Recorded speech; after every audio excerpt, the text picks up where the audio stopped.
ଜୟ ଜଗନ୍ନାଥ ସାଙ୍ଗମାନେ। ଆଉ ମୁଁ କିଛି କହିବାକୁ ଯାହା ଚାହୁଁଛି, ଏବେ ଗାଡ଼ି ଷ୍ଟ୍ରାଇକ୍ ହେଇଥିଲା, ଡ୍ରାଇଭର ମାନେ ଷ୍ଟ୍ରାଇକ୍ କରିଥିଲେ।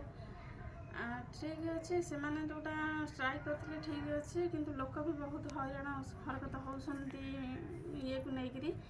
କିନ୍ତୁ ସେମାନଙ୍କର ଦାବିଟା ଯଦି ସରକାର ଇଏ କରିଦିଅନ୍ତେ, କାରଣ ସେମାନେ ଯାଉଛନ୍ତି ରାସ୍ତାର ସବୁ କିଛି ଟ୍ୟାକ୍ସ ଭରୁଛନ୍ତି, ଇନ୍ସୁରାନ୍ସଠୁ ଧରିକିରି ସବୁ କିଛି, ଫିଟନେସ୍ ଇନ୍ସୁରାନ୍ସ, ରାସ୍ତାର ବି ପଇସା ସେମାନେ ଦେଉଛନ୍ତି।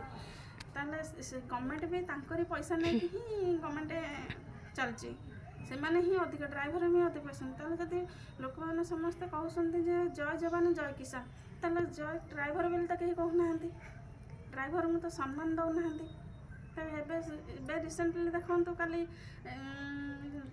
ଜଣେ ପିପିଲିରେ ଜଣେ ଭାଇସି ସେଇଠି ଚାଲିଗଲେ, ତାଙ୍କ ମାଲିକ ତାଙ୍କୁ ସେତିକି ଇଏ କରିବେ କି, ଦେବେ କି? ସେମାନେ ପର ପାଖରେ ଥିଲେ, ତାହେଲେ ତାଙ୍କ ଫ୍ୟାମିଲି ଚଳିବେ କେମିତି? ଆପଣମାନେ ଚିନ୍ତା କରନ୍ତୁ, ଯଦି ସେମାନେ ଦେଇକିନା ଗଭର୍ଣ୍ଣମେଣ୍ଟ କ'ଣ ଦେବ, ତାଙ୍କୁ 5 କିଲୋ ଚାଉଳ କି ଭତ୍ତା 500,000 ଟଙ୍କା ଭତ୍ତାଟା ଦେବ, ସେ ତା ଫ୍ୟାମିଲି ସେଥିରେ ଚଳିବ? ତାହେଲେ ସେ ପେନସନ୍ଟା ମାଗିଲେ, ହକ୍ଟା ଦାବି କରିଛନ୍ତି, କ'ଣ ଖରାପ କରିଛନ୍ତି? କିଛି କରିନାହାନ୍ତି ଖରାପ, କିନ୍ତୁ ଆପଣମାନେ ସେଇଟାକୁ କରୁନାହାନ୍ତି। ଆଜି ରାସ୍ତାରେ ଗାଡ଼ି ଜଗି ଦେଉଛନ୍ତି, 500 ଟଙ୍କା ଇନକମ୍ କଲେ ଦିନକୁ, ଆପଣମାନେ 400 ଟଙ୍କା ସେଠୁ ନେଇଗଲେ ଫାଇନ୍। ତାହେଲେ 400 ଟଙ୍କା ଯଦି ଫାଇନ୍ ନେବେ, 100 ଟଙ୍କାରେ ତା ଫ୍ୟାମିଲି ଚଳିବ? ଆପଣମାନେ ଚିନ୍ତା କରନ୍ତୁ।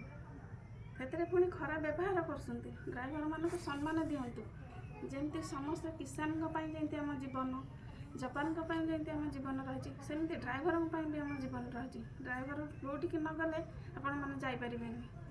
ତେଣୁକରି ଆପଣମାନେ ଡ୍ରାଇଭରଙ୍କୁ ସମ୍ମାନ ଦେଇ ଶିଖନ୍ତୁ। ଡବଲ ଇଞ୍ଜିନ୍ କହୁଛନ୍ତି, ତାଙ୍କ ମତ ରଖିଛନ୍ତି ଡବଲ ଇଞ୍ଜିନ୍ ସବୁବେଳେ ପାଇଁ କାମ କରିବି।